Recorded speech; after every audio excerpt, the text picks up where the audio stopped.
найз маань одоо болтол нүдэнд харагдах юм. Ийм цаг үеийг юу нь яг яаж давдаг юм бэ?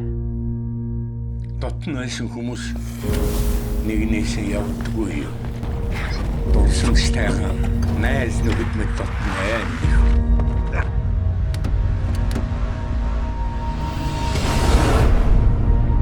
Эднэр хаанч хизээч нэгнийг орхиж болно.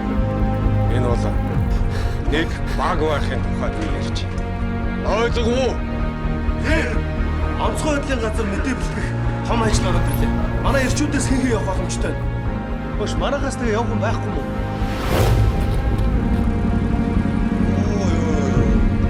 Галз өнөгчтэй тухай бүх мэдээллийг энэ өсгөдөг. Дараа төчтөөр байв. Маш эрдэнэ аж. Эрдэнэгийн зүрхэн асуудал болсон шүү дээ дөрвөө. Эндээс хот муугай харагдаж шít. Чи өндөр дуртай гэвстэй.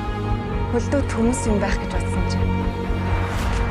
Нэрээ бодоод байсан чи манай тасаг хамтдаа нэг зураг авах гэж байгаа юм биш. Орой орчмын байгууллага ард иргэдийг яралтай нүүлгэн шилжүүлэхийг анхааруулж байна. Ахмад нь та нараараа бахархдаг шүү.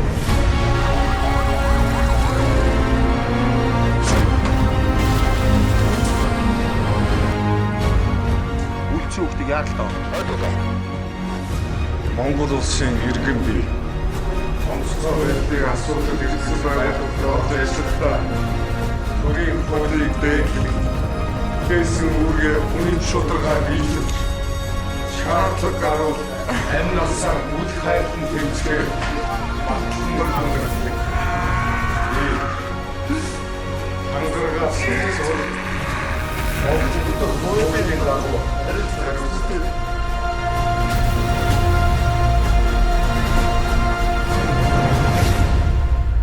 Асго!